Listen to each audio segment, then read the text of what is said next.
Hi guys, welcome back to Tights Under. So today's video is a little different than our typical like day in the life, and it's honestly been like a long time coming. This is a video I wanted to make for a while, but I wanted to like really make sure that I had like my thoughts collected. I have like my laptop with a bunch of notes. This is a topic that's just so closely woven into the daily life of dancers. It's something that I've personally struggled with like on and off over the years. I think it's something that the ballet world is becoming a lot more conscious of, and that's a change that I definitely want to be a part of because that's what this platform is all about. This is kind of my survival guide, and some of this is like the brutally honest advice that's worked for me personally. I'm not a therapist or a nutritionist, it's just my own experience. If you are struggling, I highly recommend seeing someone. A little bit about me: I grew up training pre-professionally at St. Paul Ballet and eventually moved to Seattle to become a PD at PNB, and now I am dancing in the second company at St. Louis Ballet. Okay, my roommate brought home cake, so I had to go eat some cake, but I'm back. Anyways, yeah, obviously I'm no expert, but this is just like what's helped me. First of all, I want to say if you're struggling with your body image, you are so not alone. It's so hard not to when you are literally looking yourself in the mirror all day and you have teachers that are correcting you like based on how you look, your technique, and the position that your body is in. It's so hard not to compare yourself to other dancers. It's so hard to feel confident in your body, especially as you're training super intensely and you're also like growing up. Number one thing that's helped me when I'm struggling with how I look is separating my brain, the part of me that's like, oh, I don't like that, how that looks, like I'm feeling insecure, I'm not feeling confident, from the logical side of my brain that's telling me you're here to dance, you're not here to look a certain way. That's not your job. The part of your brain that's not liking how you look, that's the part of your brain that's gonna spiral. Like when you wore that leotard to class and your brain started spiraling, the logical part of your brain says, no, you look the same as you did yesterday. You have to start outsmarting yourself. For example, you're in class, you look in the mirror, maybe there's something that kind of triggers you. I don't even want to give you examples because I don't want to give something that's going to trigger you, but maybe you don't like the way the shape of your leg looks. Instead of letting the spiraling part of your brain take over and completely distract you from class and from the combination and from the actual important things like dancing, the shape of your leg is not lowering the standard of your art. It's not affecting your technique. Your dislike of it, however, is affecting the quality of your dancing. And when someone watches that, whether it's like your teacher or your director or the audience, they can feel that shift. Like, you know, when you're watching someone dance and you can feel that they don't like how they look and how they're dancing, and it makes you not want to watch it. And that stands out so much more than the shape of your leg that you don't like. This is gonna be brutally honest, but let's be real, no one cares. No one else cares that you don't like the shape of your leg. I mean, I care because I care about you and I want you to feel good about yourself, but no one else cares. They care about your dancing. The dancers that are most successful and the dancers that are most interesting to watch are the people that are putting like their heart out there and their movement out there, versus their technique being stellar or their body looking a certain way. Next, we're gonna talk about puberty. It must be done.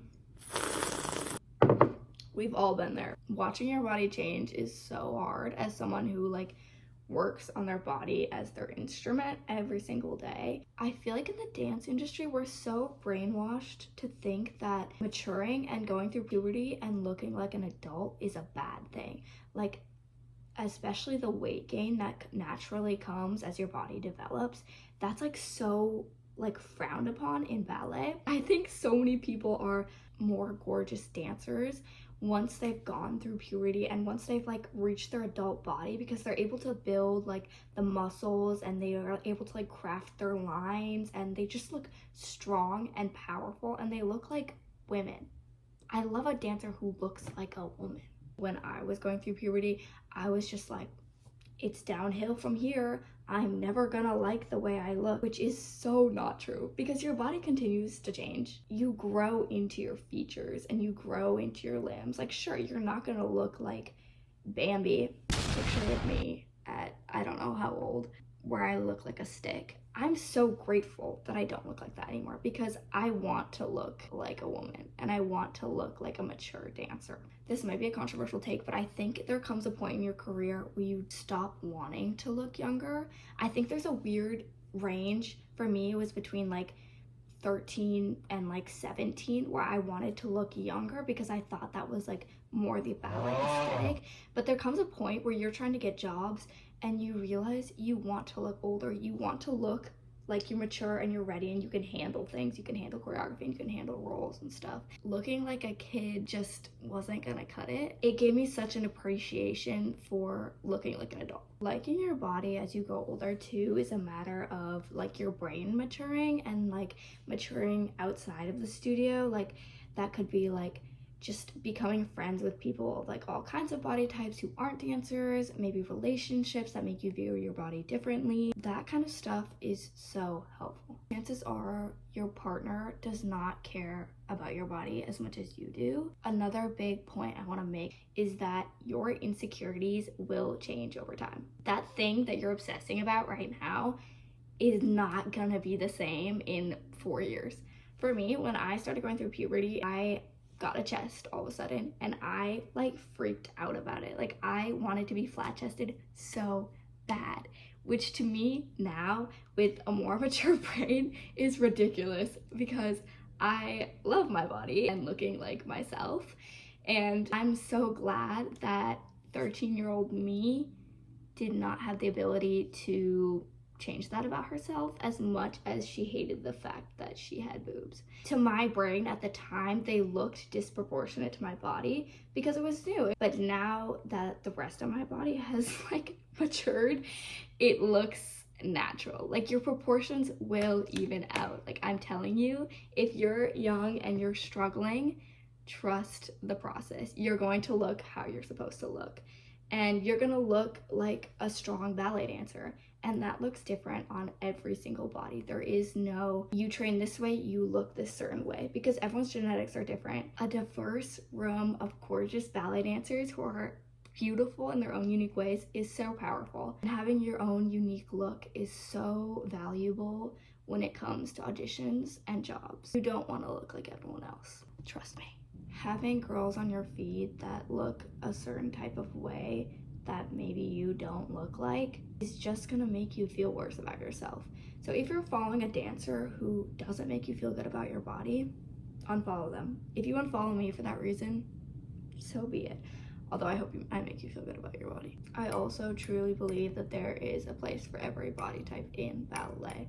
And that's not just like wishful thinking. I truly believe that to be true because I know for a fact that different companies and different directors have different like aesthetics they like. I will never be a tall girly, and there's companies for tall girlies. There's companies for short girlies. There's like more athletic figures. There's like, oh my god, I have no storage. I need to stop yapping. Things that have helped me a lot when I'm like going through a period of like struggling. Going to the gym, because it kind of takes you out of that ballet mindset and that ballet body mindset. It just kind of helps you like see your body in a different light when you're like, oh, my arm is looking stronger today. Versus I don't look like I have a ballet body.